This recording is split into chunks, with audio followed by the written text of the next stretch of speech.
Berjalan bersama para kudus tanggal 4 Agustus tahun 2025, Santo Yohanes Maria Vianney, sang pastor bodoh yang menjadi santo. Santo Yohanes Maria Vianney atau imam paroki dari Ars, adalah contoh luar biasa tentang bagaimana kesucian dan kerendahan hati mengalahkan segala keterbatasan manusia. Ia lahir pada tanggal 8 Mei tahun 1786 di desa Dardilly, Prancis, dari keluarga petani sederhana. Sejak kecil, ia dikenal sebagai anak yang rajin dan terampil namun lamban dalam belajar dan sering dianggap bodoh oleh orang-orang sekitarnya. Dan di balik kekurangan intelektualnya, tersembunyi hati yang penuh kasih dan iman yang mendalam kepada Tuhan.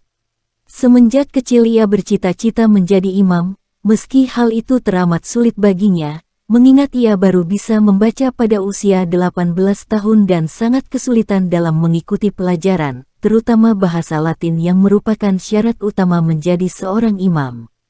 Seiring pecahnya revolusi Perancis, pendidikannya terputus.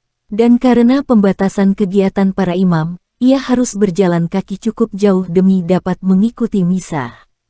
Pada tahun 1812 Vianney masuk ke seminari rendah di daerahnya sebelum setahun kemudian melanjutkan ke seminari tinggi di Lyons.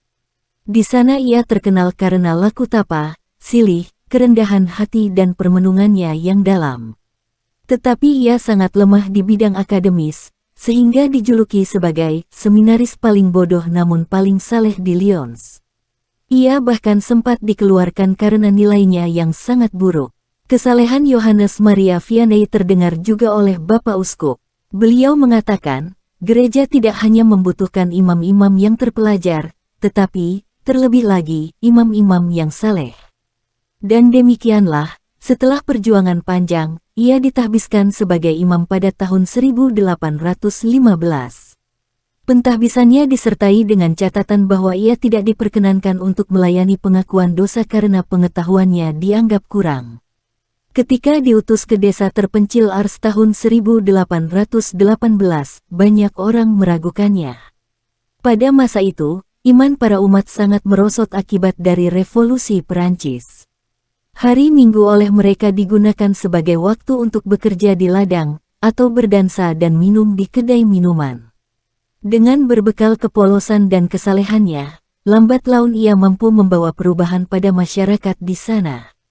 Berkat usahanya, secara bertahap kedai-kedai minum ditutup, aktivitas perdagangan hari Minggu dihentikan, hingga kemudian kebiasaan pesta dihentikan dan masyarakat mulai berpakaian dengan sopan.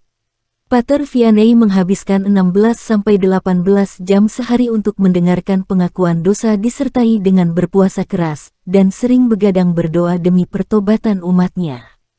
Banyak mukjizat juga dilaporkan berkaitan dengan Pastor Vianney, di antaranya levitasi ketika sedang tenggelam dalam doa, wajahnya bertransfigurasi dan memancarkan aura cemerlang. Sekali waktu ia pernah menggandakan uang ketika sedang memerlukannya untuk sebuah misi. Juga beberapa kali penggandaan bahan pangan ketika daerah itu mengalami kekurangan pangan. Orang-orang di segenap penjuru Perancis mendengar apa yang telah terjadi di Ars, banyak dari antara mereka yang datang mencari kedamaian di sana dan menemukannya dalam kamar pengakuan dosa imam yang kudus itu. Tercatat semenjak tahun 1827 ada sekitar 20.000 orang berkunjung ke Ars setiap tahun untuk berkonsultasi dan mengaku dosa.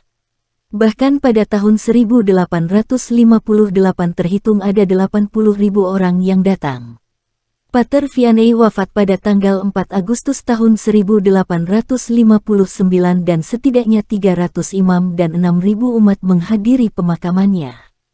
Gereja mengakuinya sebagai pelindung para imam paroki yang pestanya diperingati setiap tanggal 4 Agustus sesuai hari kematiannya. Paus Yohanes ke-23 menyebutnya, orang kudus yang tidak tahu banyak, tetapi mencintai Tuhan dengan segalanya. Marilah berdoa bersama Santo Yohanes Maria Vianney. Ya Tuhan yang penuh kasih, seperti Santo Yohanes Maria Vianney, ajarilah aku untuk mengasihi-Mu dalam kesederhanaan. Bila aku lemah, jadikanlah hatiku kuat dalam iman, bila aku tak pandai bicara, jadikanlah hidupku sendiri sebagai doa. Bantulah aku untuk setia dalam hal-hal kecil, berani berkorban dengan sukacita, dan selalu rindu membawa jiwa-jiwa kepadamu. Amin.